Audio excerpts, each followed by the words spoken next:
Today I review a movie that's as lost as its main character.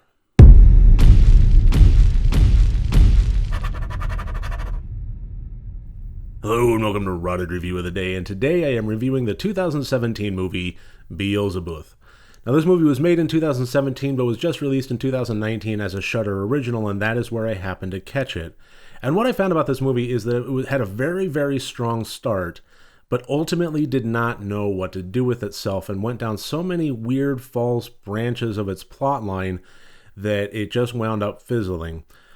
This movie follows the character of Emmanuel Ritter, who is a police officer in Mexico, very close to the Mexican-American border.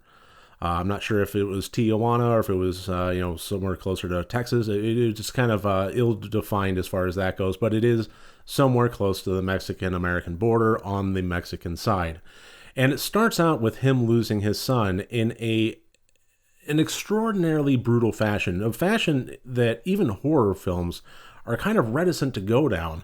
It starts out with a possessed nurse in the maternity ward basically taking a scalpel to a room full of newborns. And to see that level of brutality against somebody or a group of people so young, it is rare to see that. And it basically set the stage for this is the kind of roller coaster ride that you're in for. And ultimately, it was a promise that the rest of the movie couldn't live up to. 5 years after losing his son, weird events start occurring in which mass slaughter of children that are 4 years old start occurring. And this is the head police officer for these investigations, and they seem to happen one after another, and he's trying to figure out what's going on. Meanwhile, he meets up with an American paranormal investigatory body, apparently an official investigatory body of an ill-defined nature, but he meets up with Ivan Franco and gets led down some false paths of investigation, and ultimately finds himself on the path of trying to find Vasilio Canetti, played by Tobin Bell, who plays a priest that is, tattooed and marked up and seems to follow satanic rituals and is the one common denominator between these mass killings.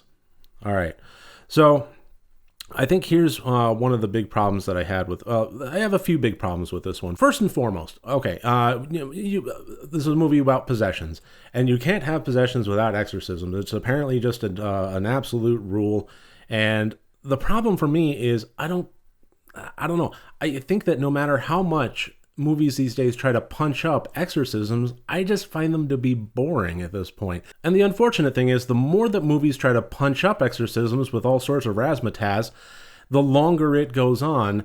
And in the case of this movie, it took all the momentum that it ultimately did wind up building up, and I was finally invested in it, and it stuck a stick in its own spokes, and it called it the big climactic showdown. I'm not going to get into too spoilery of territory, but it was an unfortunate way for the movie to go down.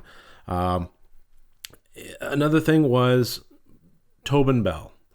I was excited when I heard that Tobin Bell was in this, but unfortunately he basically just played a tattooed version of his Jigsaw John Kramer character, the talking in the soft voice at the back of the throat and the cryptic messages and so on.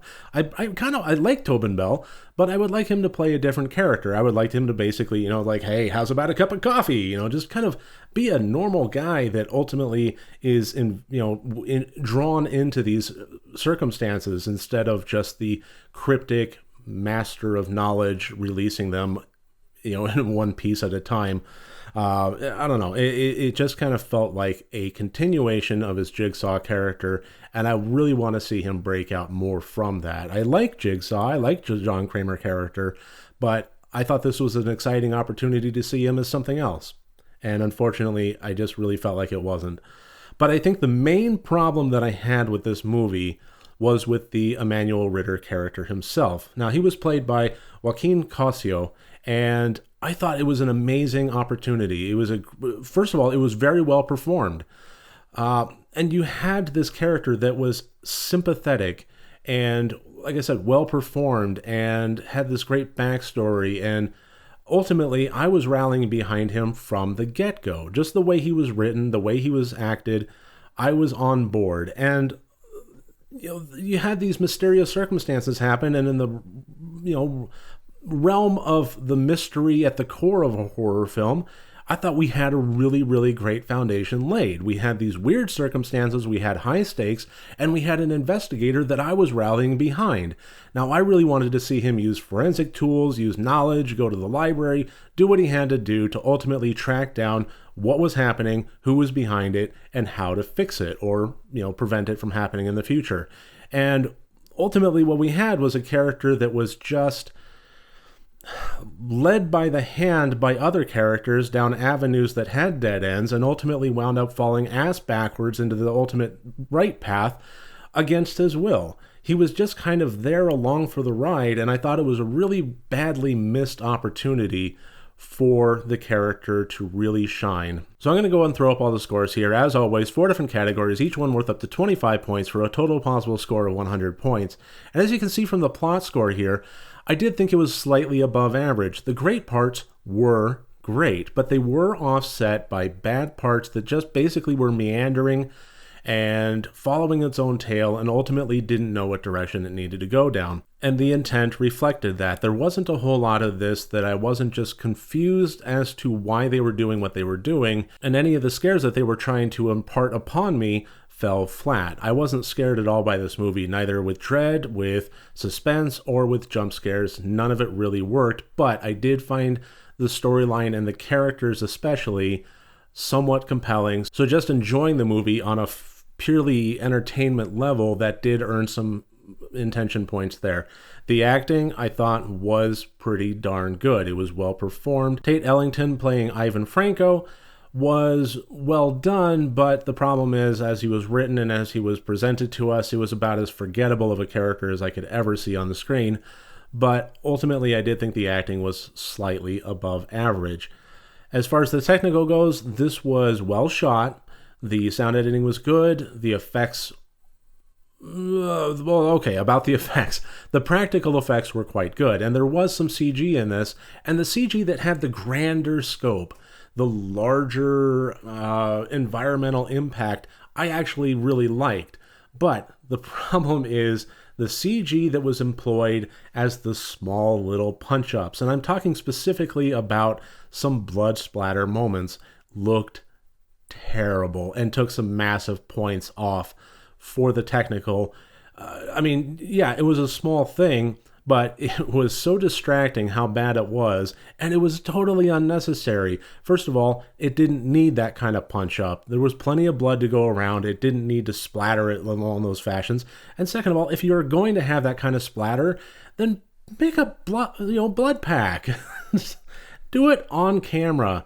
At the very least, if you're going to do it CG, do it well or just pull it back. So ultimately, that gives us a score of 55 out of 100 points, which really kind of sums up how I felt about this movie. When you take all the good points and then you take all the bad points and you kind of merge them together, it ultimately made for a fairly mediocre film. Was it entertaining? Sure. I didn't feel, bored in the slightest throughout, aside from the exorcism scene where it was just kind of, okay, when's this going to be over? But it really wasn't boring. It just kind of was just more of the same. An exorcism at this point is, it just follows the same old routine. You have the possessed entity, you have the people with the crosses praying and chanting, you have the fake out where you think he's gone, but then he's not. You have the demonic entities, spouting off, ridicule and insults to the people that are praying. It just, I'm not giving away spoilers to the film, but what I am saying is that it's a pretty basic formula, and if the film happened to follow that as the big climactic showdown, that's on it, not on me. So it just, it ultimately was a mediocre watch that I was really hoping would be more by the beginning and by the character setup, and it should have been more, and that's ultimately the big word of the day, is disappointing. I really felt like the way this film started and the way this film established its characters, it should have been so much more than it was. As it happens, it was just an average horror movie.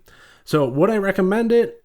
You know what? If you happen to have a free couple hours and you want to watch something that's just kind of there, slightly enjoyable, sure. I wouldn't, really dissuade anybody from watching this. It's not a bad movie.